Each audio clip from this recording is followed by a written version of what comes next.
Hi everyone, स्वागत है आप सभी। हाय एवरीवन, स्वागत है आप सभी का। हाय एवरीवन, स्वागत है आप सभी का। हाय एवरीवन, स्वागत है आप सभी का। स्वागत है आप सभी का किस मतलब के ऑनलाइन स्टडी प्लेटफॉर्म पर।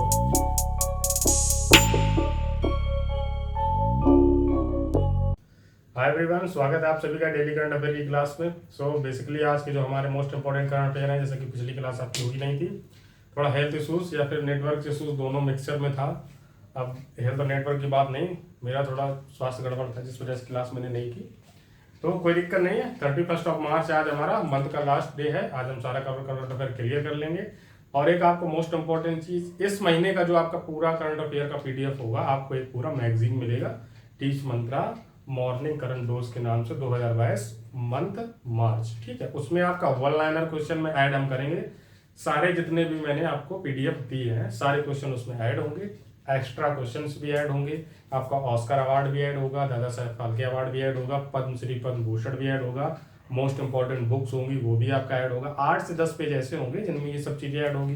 ठीक है, नियुक्तियां, मुख्य नियुक्तियां, इस टाइप से हो गया। 8 से 10 पेज आपके ये हो जाएंगे और फिर हम उनमें वन लाइनर में कन्वर्ट कर देंगे। वन लाइनर में जितने भी आपके क्वेश्चन हमने अलग अलग करवाए हैं वो सारे हो जाएंगे।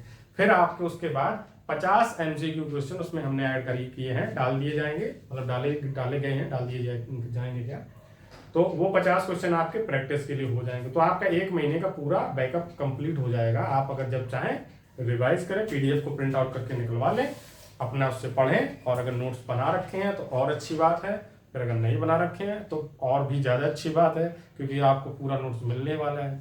अब वो बच्चे परेशान ना हो जिन लोगों ने नोट्स बनाए हैं। ठीक है, आपका भी नोट्स बेकार नहीं, ऐसा नहीं, बेकार किसी के नोट्स नहीं होते, खुद से बनाया तो आपको ज़्यादा अनुभव हो गया होगा ना। तो कोई दिक्कत नहीं, आज का हमारा जो पहला करंट अफेयर है उस पर डिस्कशन करते हैं, बाकी जो चीज़ें हैं वो बाद में डिस्कस करेंगे। आज की क्लास हो सकता है थोड़ी लंबी हो, 12 से 13 क्वेश्चन सॉल्व करेंगे। ठीक है, तो पहला हमारा जो करंट अफेयर है, बेसिकली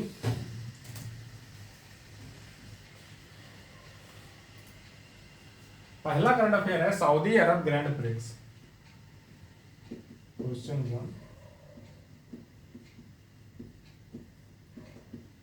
सऊदी अरब ग्रैंड प्रिक्स, ये क्या है? सऊदी अरब ग्रैंड प्रिक्स का मतलब ये हो जाता है कि जो ग्रैंड प्रिक्स फार्मूला 1 रेसेस होती है ना, फास्ट कार, आपने देखा होगा जिसके आवाज जूम जूम आवाज आती है, आपने सुना हो, तो फार्मूला 1 उसको बोला जाता है। F1 मतलब फार्मूला 1 कार्स।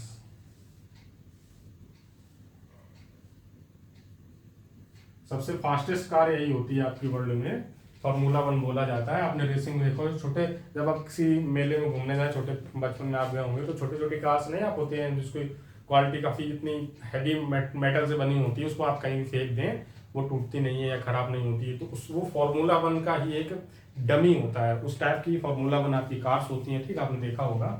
अब वैसे तो मैं आपके यहाँ पे पीपीटी वगैरह ऐड करवा सकता था, जैसे आपकी क्लासेस में मैं एक्स्ट्रा क्वेश्चंस के जरिए करवाता हूँ। तो फिलहाल अभी तो वो हम नहीं इंप्रूवमेंट कर रहे हैं, लेकिन आगे से जब आपकी लगभग 4 से 5-6 दिनों के बाद अप्रैल मंथ में ये चीज़ आपकी ऐड हो जाएगी। मैं यहाँ पे जो क्वेश्चन करवाया करूँगा उससे रिलेटेड जो भी इमेजेस होंगी वो आपको यहाँ पे देखने को मिलेंगी, सब कुछ मिलेगा। ठीक है, ये इंप्रूवमेंट होगा, परेशान ना हो। सऊदी अरब ग्रैंड प्रिक्स आपकी है जो फार्मूला 1 कार्स पर रिलेट करती है, तो ये आपकी सऊदी अरब में हो रही है। कहाँ पे? सऊदी अरब में। इसके विजेता कौन है? ये 2022 की है। हर साल ये होती है, हर महीने, हर 2 महीने, हर महीने, 3 महीने में होती रहती है।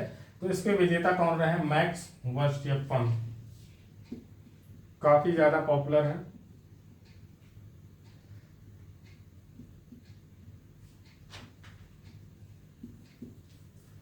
मैक्स वर्स्टैपेन बोल सकते हैं, वर्स्टैपेन भी बोलते हैं।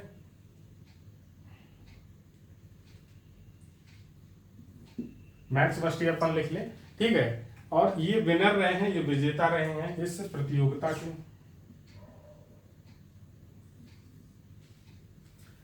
देन आपकी जेद्दा कॉर्निश सर्किट में इसको आयोजित किया गया है। किस सर्किट में आयोजित किया गया? सर्किट का मतलब ट्रैक होता है, मतलब जेद्दा कॉर्निश सर्किट, यहां पे इसको आयोजित किया गया है। ठीक है, देन आपका आता है कि फार्मूला 1 2022 सऊदी अरब ग्रैंड प्रिक्स किसने जीता? तो मैक्स वर्स्टैपेन ने जीता है।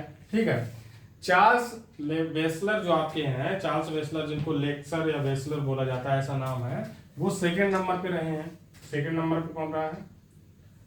चार्ल्स लेक्सर। नाम थोड़े अजीब है, प्रोनाउंसिएशन में ऊपर नीचे हो सकता है, कोई दिक्कत नहीं है। जो चीजें मैं बोल रहा हूं उन पे ध्यान दें। ठीक है, कार्लोस सेंस जूनियर जो आपके हैं तीसरे स्थान पे रहे हैं, चाहे तो लिख लें वरना कोई दिक्कत नहीं, सुने नोट्स में आपका ऐड होगा। कार्लोस सेंस जूनियर, आपके सेंट जूनियर भी बोला जाता है, सेंस जूनियर भी बोला जाता है, कोई दिक्कत नहीं है, प्रोनाउंसिएशन का फर्क होता है। क्योंकि सेकंड नंबर पे कौन रहा है? चार्ल्स लेक्सर आपके हैं जो सेकंड नंबर पे रहे हैं, और थर्ड नंबर पे कौन रहा है? चार्ल्स सेंट जूनियर जो आपके हैं सेकंड थर्ड नंबर पे रहे हैं। और आपके एक और हैं फेमस, लुइस हैमिल्टन, उनके बारे में भी सुना होगा आपने, शायद फ्रांस के हैं वो। और इनकी जो कार है मैक्स वर्स्टैपेन की, कौन सी कार, कौन सी कंपनी इनको स्पॉन्सर करती है? तो रेड बुल करती है स्पॉन्सर। रेड बुल, रेड आपका मार्का है, रेड बुल भी है। ठीक है, रेड बुल आपका एनर्जी ड्रिंक होता है ना, तो रेड बुल इसको स्पॉन्सर करती है। और लुइस हैमिल्टन है वो 10वें नंबर पर रहे हैं, वैसे भी काफी प्रतियोगिताओं के विजेता वो भी रह चुके हैं। ठीक है, उनकी वजह से हम लोग फार्मूला 1 में सबसे ज्यादा विनर लगातार फार्मूला 1 रेसेस को जीतने वाले वही हैं। ठीक है, तो हो गया होगा आपका क्वेश्चन, क्लियर हो गया होगा। सऊदी अरब ग्रैंड प्रिक्स 2022 के विजेता कौन है? मैक्स वर्स्टैपेन विजेता है। सेकंड नंबर पे कौन रहे? सेकंड नंबर पे चार्ल्स लेक्सर रहे हैं। थर्ड नंबर पे रहे जूनियर, सेंट जूनियर लुइस करके जो आपके हैं वो सेकंड नंबर पे रहे हैं। तो ये चीज आपकी अब क्लियर हो गई होगी, जो आप मैंने बता दिया पूरा। चाहे तो स्क्रीनशॉट लें, बाकी आपको नोट्स तो मिलेगा मिलेगा। अगला क्वेश्चन आपका आता है जो है क्वेश्चन नंबर 2।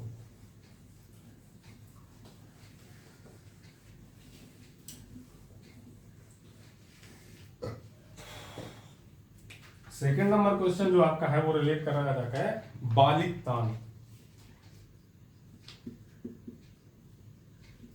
बालिक तन भी बोला जाएगा, बालिक तान भी बोला जाता है। इंग्लिश और हिंदी के डिफरेंशिएशन में है, मतलब इंग्लिश में जब हम पढ़ेंगे तो इंग्लिश में बालिक तान ही पढ़ेंगे। ठीक है, तो 2022 ये क्या है? ये आपका एक डिफेंस एक्सरसाइज है, डिफेंस एक्सरसाइज शॉर्ट में लिखा है DEF का मतलब हो जाएगा डिफेंस, EX का एक्सरसाइज है। ठीक है, एक्स का मतलब और कुछ मत निकालना।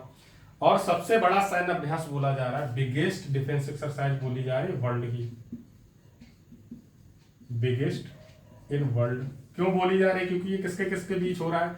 USA मतलब अमेरिका और प्लस फिलिस्तीन, फिलिस्तीन।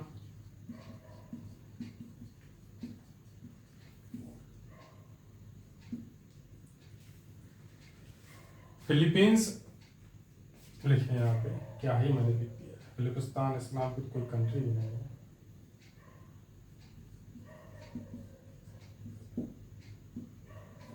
फिलीपींस आपकी जो कंट्री है और अमेरिका, इन दोनों के बीच में इस अभ्यास का, संयुक्त अभ्यास का आयोजन किया जा रहा है। और ये दुनिया का सबसे बड़ा सैन्य अभ्यास माना जाएगा, अब तक का होगा। और कब से कब तक चलने वाला है? 28 से 8 अप्रैल तक। कब से कब तक? 28 अप्रैल नहीं, 28 मार्च से 8 अप्रैल तक, 8 अप्रैल तक। कब से कब तक चलेगा? 28 मार्च से 8 अप्रैल तक।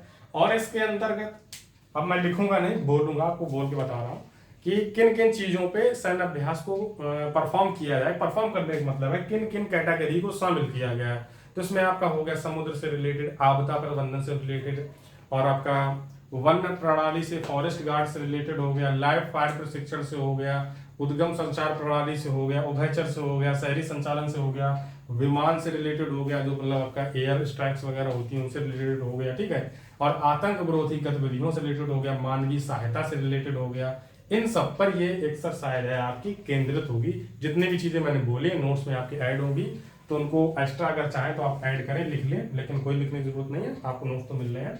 तो बालिकतन ध्यान ये रखना है, क्वेश्चन ऐसे पूछेगा ना, दुनिया की सबसे बड़ी डिफेंस एक्सरसाइज किसके किसके बीच आयोजित हुई? तो आप बोलेंगे अमेरिका और फिलीपींस के बीच में आयोजित हुई है। ठीक है, बलितन किस नाम से हुई, तो बलितन 2022 इस नाम से भी पूछ सकता है। कब से कब हुई, 28 मार्च से 8 अप्रैल के बीच में हुई, ठीक है। तो इस तरीके से आपसे क्वेश्चन वो पूछेगा बना के। अगला है आपका मर्सैम। मर्सैम क्या है, MRSAM। ये इंडिया की एक मिसाइल है जिसका सफलतापूर्वक परीक्षण किया गया है, किसके द्वारा, DRDO के द्वारा, मतलब defence research and development organisation जिसको बोला जाता है, DRDO। भारत का जो प्रौद्योगिकी निर्माता होता है, जो मतलब ये चीज़ें आपकी बनाता है, डिफेंस से रिलेटेड जो भी चीज़ें बनाता है, तो उसको किसने बनाया है, मर्सैम आपकी एक मिसाइल है, MRSAM। ये आपकी क्रूज मिसाइल है, सरफेस टू एयर, ठीक है। ये आपकी क्रूज मिसाइल है, सरफेस टू एयर इसको बोला जाता है, मतलब जमीन से एयर, हवा में वार करने वाली। तो इसको DRDO द्वारा परीक्षण किया गया,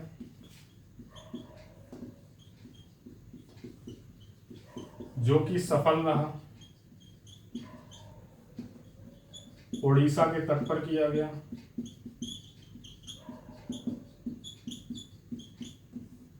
ठीक है, उड़ीसा तट पर किया गया, जो कि सफल रहा। इसका फुल फॉर्म अगर पूछ लिया जाए तो आपका है medium range surface to air missile.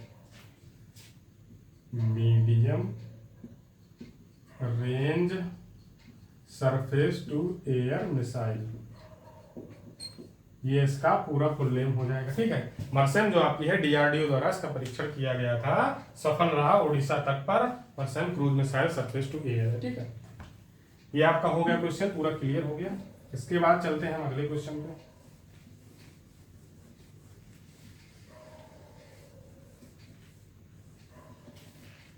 और आप परेशान हो, ऑस्कर अवार्ड से रिलेटेड मैं एक वीडियो आपको जल्द से जल्द देने वाला हूं। उसको ऑस्कर अवार्ड होंगे, पद्मश्री से रिलेटेड एक वीडियो, आपको 2 वीडियो हो गई, और आपका दादा साहब फाल्के अवार्ड होगा 3 वीडियो। ये 3 वीडियो आपको पर्टिकुलर अलग अलग पार्ट में जल्द से जल्द अप्रैल के फर्स्ट वीक में आपको जरूर तीनों वीडियो मिल जाएंगे, ठीक है। ये मेरा प्रॉमिस है आपको, भले ही एक दिन में तीनों वीडियो मिले, तीनों लेक्चर में एक साथ अपलोड करवा दूंगा। आपका अगला क्वेश्चन है पहली स्टील रोड। अपना देख ले, नंबर जो मुझे याद नहीं है। पहली स्टील रोड, स्टील रोड से मतलब क्या है, स्टील की नहीं बनी है, इसका मतलब ये नहीं है। स्टील रोड का मतलब है, स्टील शब्द यहाँ पे रिप्रेजेंट कर रहा है जो हमारा कचरा होता है, वेस्टेज होता है, उसको यूज किया गया है। जो हमारा वेस्टेज होता है, कचरा होता है, उसको यूज करके ये आपकी पहली रोड बनाई गई है, जो स्टील रोड बोली जा रही है। कहाँ पे बनाई गई है, सूरत गुजरात में बनाई गई है। इसका प्रदर्शन गुजरात सूरत में किया गया है प्रथम बार, ठीक है, और ये सक्सेसफुल भी हुई है काफी ज्यादा। सूरत में कचरे के उपयोग से बनाई गई है पहली स्टील रोड। आपसे डायरेक्ट क्वेश्चन पूछा जाएगा किस स्टेट में बनाई गई है, तो आपको पता होना चाहिए, ठीक है। अगला आपका है क्वेश्चन नमित मल्होत्रा। पहले तो मैं इस क्वेश्चन को ऐड नहीं करना चाह रहा, क्योंकि मैं अभी आपको ऑस्कर्स के करवाऊंगा क्वेश्चन, तो ये ऑस्कर से रिलेटेड ही, लेकिन काफी ज्यादा फेमस हुआ और इंडिया को रिप्रेजेंट करने वाली जब बात होती है तो मैं क्वेश्चन ऐड किया फिर मैंने। नमित मल्होत्रा, नमित मल्होत्रा ये आपके कौन है, नमित मल्होत्रा ये आपके हैं VFX कंपनी इनकी है एक, यूके बेस्ड, मतलब यूके में है। इस कंपनी ने VFX वर्क किया है, जो विजुअल इफेक्ट होता है ना मूवीज में, जैसे आप प्लेन्स देखते हैं क्रैश हो गया, आग लग गई किसी जगह, बाढ़ आ गई, सुनामी आ गई, ये सारे VFX वर्क होते हैं, मतलब आर्टिफिशियल कंप्यूटर द्वारा जनरेट किए जाते हैं, बनाए जाते हैं, और इसमें काफी टाइम टेकिंग चीजें होती हैं ये, और एक काफी ज्यादा मैन पावर यूज किया जाता है, कम से कम 1000 लोगों का वर्क होता है। जब आपको एक 30 से 40-50 सेकेंड का या 1 मिनट का एक VFX क्लिप देखने को मिलती है, उसमें घंटों का काम लगा होता है, 10 से 15 दिनों की मेहनत लगी होती है, तब वो 1 मिनट का VFX अच्छे से एंजॉय कर पाते हैं मूवी थिएटर में या फिर किसी भी मूवी में, ठीक है। तो VFX हो गया आपका, VFX कंपनी है, इन्होंने VFX वर्क किया है, worked for VFX category for dune film. Dune film है, ये ड्यून फिल्म आपकी वही है जिसमें हांस जिमर, जो आपके म्यूजिक कंपोजर हैं हॉलीवुड के, उनको बेस्ट बैकग्राउंड स्कोर का अवार्ड मिला है ऑस्कर्स में, और 96 ऑस्कर जो आपके आयोजित हुए उसी ऑस्कर में नमित मल्होत्रा को भारत के हो जाते हैं, भारत को, इंडिया को रिप्रेजेंट करते हैं, इंडियन है एक, ये इंडियन हो गए हैं जो इंडिया की तरफ से पहले ऐसे व्यक्ति हैं जिनको वीएफएक्स कैटेगरी में ऑस्कर्स विनर हुए हैं, ऑस्कर्स इन्होंने जीता है, Oscars winner for VFX in dune film from India. समझ गए ना, भारत से ये पहले व्यक्ति हो गए जिन्होंने ऑस्कर्स में किसी वीएफएक्स कैटेगरी में अवार्ड जीता है। कौन सी फिल्म है? Dune film. काफी अच्छी फिल्म है, चाहे तो आप देख सकते हैं, फिल्म देखना कोई बुरी बात नहीं है, बट उन चीजों को देखें जो आपके रिलेट करते हैं। ड्यून फिल्म अगर आप देखेंगे तो इस फिल्म को कुल 11 कैटेगरी में नॉमिनेट किया गया था और 6 कैटेगरी में इसमें अवार्ड जीता। तो अभी मैंने आपको 2 कैटेगरी तो बताई दी है, एक आपका वीएफएक्स में जीत लिया है और बैकग्राउंड बेस्ट बैकग्राउंड स्कोर का अवार्ड जीत लिया है जो कि हांस जिमर को मिला है। हांस जिमर आपके हॉलीवुड के बहुत ही बड़े म्यूजिक कंपोजर हैं, ठीक है। तो नमित मल्होत्रा आपके हो जाते हैं, भारतीय हैं ये जिन्होंने ये अवार्ड जीता। ड्यून फिल्म है, आप जाएं देखें, आपका अवेलेबल है Amazon प्राइम वीडियो पे अवेलेबल होगा। प्रमोशन नहीं कर रहा हूँ, देखने लायक फिल्म है, जरूर देखें। आप भी समझेंगे कि हाँ किसी इंडियन का वर्क है उसमें, तो वो भी आप चीज महसूस कर पाएंगे। ऐसी चीजों को बढ़ावा जरूर दें जो इंडिया को रिप्रेजेंट करें। अगला है आपका national cross country championship. National cross country championship 2022। इसको किसने जीता है, कौन विनर रहा है? तो पुरुष और महिला टीम की टीम इसमें विजेता रही है। पुरुष महिला दोनों की जो संयुक्त टीम थी वो विनर रही है और इन्होंने गोल्ड जीता है। और वो पुरुष और महिला है कौन, जिनका नाम है दर्शन सिंह और वर्षा देवी। दर्शन सिंह पुरुष कैटेगरी में और वर्षा देवी महिला कैटेगरी में, जो कि रेलवे को रिप्रेजेंट कर रहे थे, रेलवे में है इंडिया की तरफ से। इंडिया ने ये आपका चैंपियनशिप जीत ली है, इस चैंपियनशिप को जीता है। इसका आयोजन कहां पे किया जा रहा था? कोहिमा में। कोहिमा में इसका आयोजन कर रहा था और यहाँ पे बाकी भी कंट्रीज के नेशनल लेवल पे काफी पार्टिसिपेंट मौजूद रहे, काफी पार्टिसिपेंटों ने भाग लिया, मतलब और भी लोगों ने, यहाँ पे खिलाड़ियों ने, बहुत सारे खिलाड़ियों ने भाग लिया था, ठीक है। तो आपका क्वेश्चन क्लियर हो गया, आप चाहूँ मैं रेज करूं।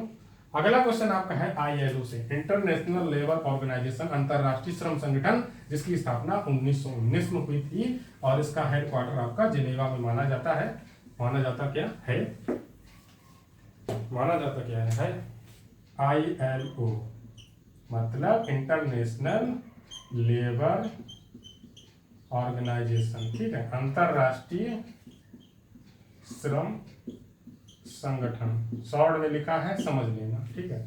इसके महानिदेशक नियुक्त किए गए हैं, चेंज कर दिए गए हैं, जो पुराने थे महानिदेशक चेंज कर दिए गए हैं। किसको बनाया गया? गिलबर्ट होगेम्बो, मोगेम्बो नहीं, होगेम्बो।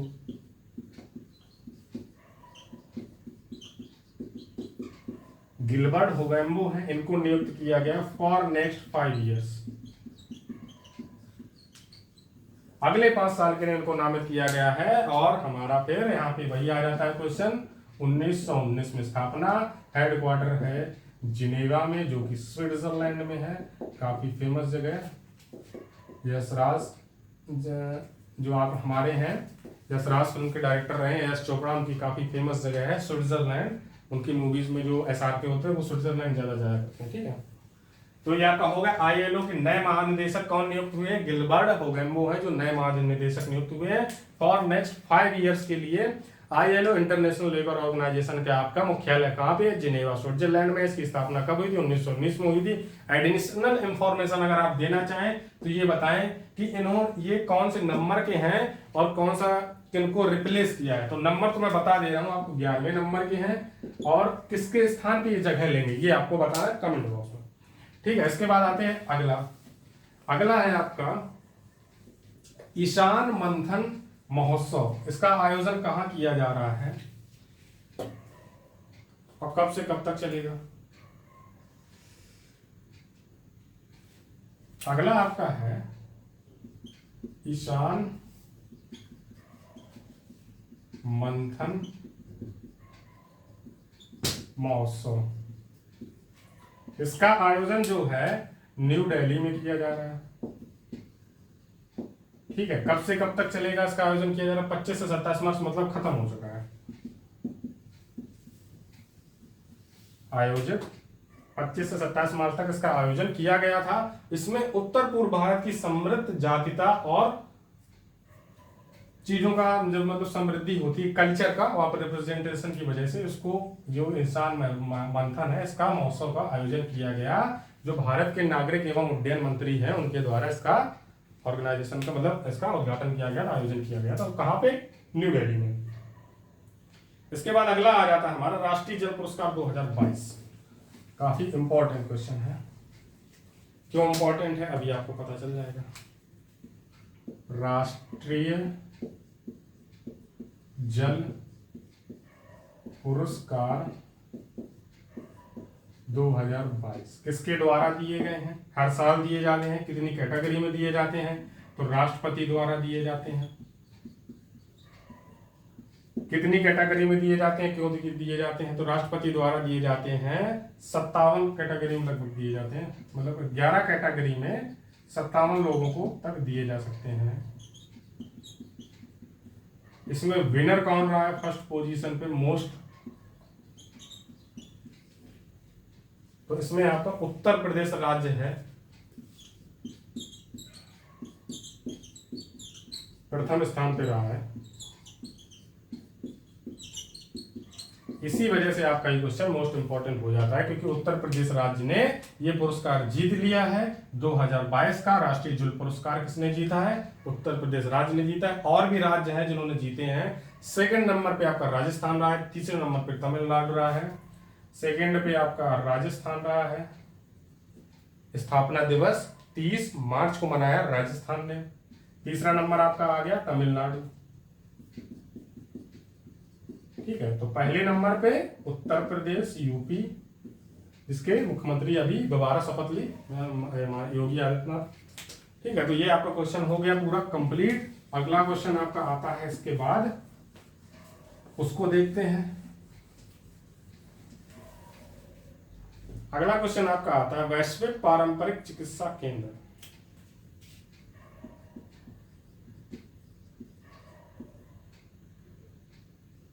वैश्विक पारंपरिक चिकित्सा केंद्र, इसका मतलब शिलान्यास, मतलब इसको स्थापित करने की घोषणा की गई है भारत सरकार द्वारा। और किसके सहयोग से स्थापित किया जाएगा?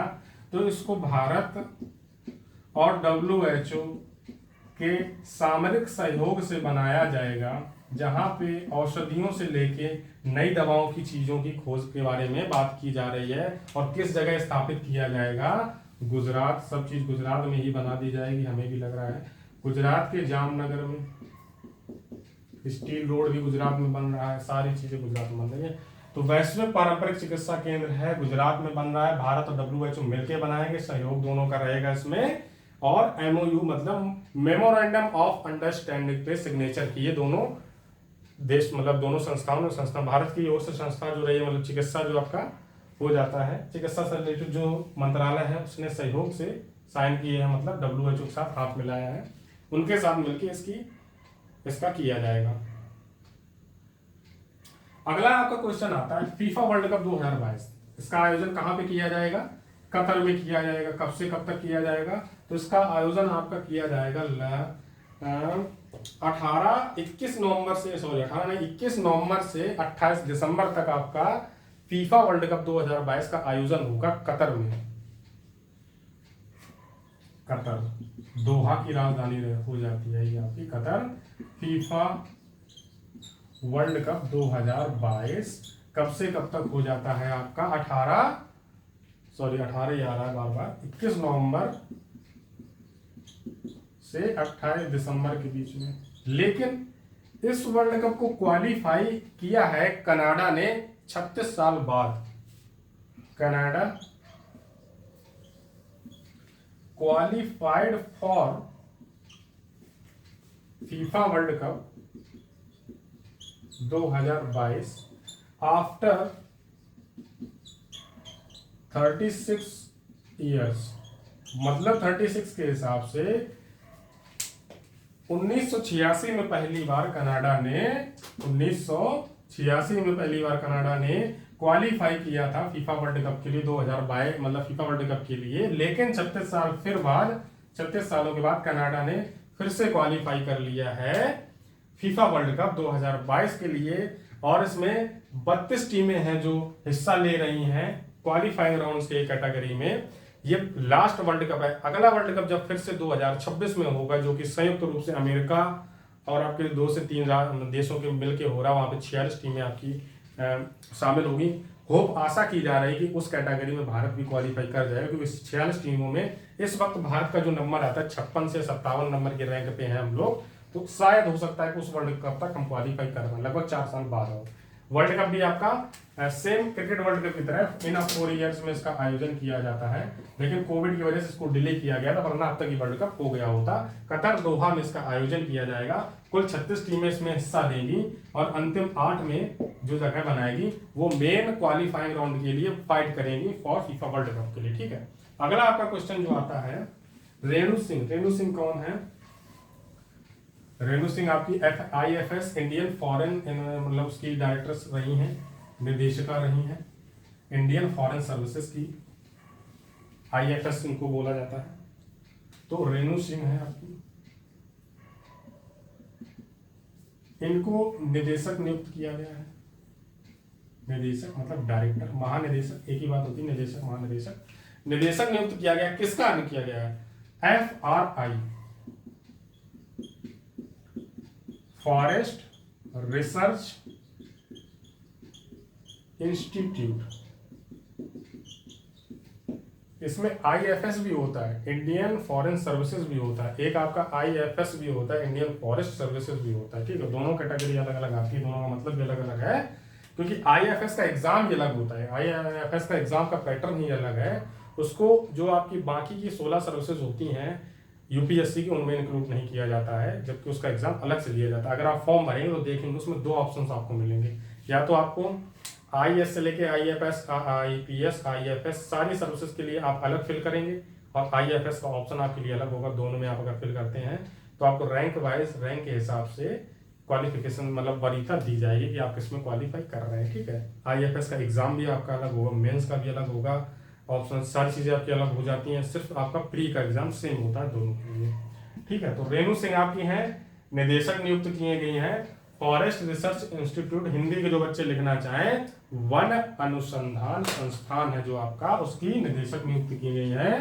तो इतना नोट कर लें। बाकी आज के जो आपके करंट अफेयर क्वेश्चन थे मैंने पिछले दिन के भी इंक्लूड किए, इस दिन के भी इंक्लूड किए। 4 से 5 क्वेश्चन आपके अभी भी ऐसे थे जिनको चाहते तो इंक्लूड करते, लेकिन कोई दिक्कत नहीं, आपके PDF के नोट्स में उन एक्स्ट्रा क्वेश्चंस को डाल दिया जाएगा, तो परेशान ना हो। यहाँ पे क्वेश्चन हम वही सॉल्व करते हैं जो आपके दिमाग में छप जाए, आपको याद हो जाए, जो आपको हाँ परमानेंट याद रहना ही रहना चाहिए किसी भी कीमत पे। आंधी है, तूफान है, फिर भी। ठीक है, तो बाकी जो आपके क्वेश्चन थे वो सॉल्व हो गए हैं। अब बाकी मिलते हैं आपसे नई क्लास में। शाम को आज हमारी CDP की क्लास होगी, फिर अगले दिन आपकी EVS की क्लास स्टार्ट हो जाएगी। CTET का बैच आपका पॉपुलर चल ही रहा है, बोर्ड्स का एग्जाम का बैच चल ही रहा है, 12th का बैच होने वाला है। सुपर टेट वाले बच्चे परेशान ना हो, शुक्रवार और शनिवार आपकी क्लासेस होंगी, ज़्यादा क्लासेस होंगी। जो एक क्लास हो रही थी वो सारी क्लासेस एक दिन में इंक्लूड की जाएंगी।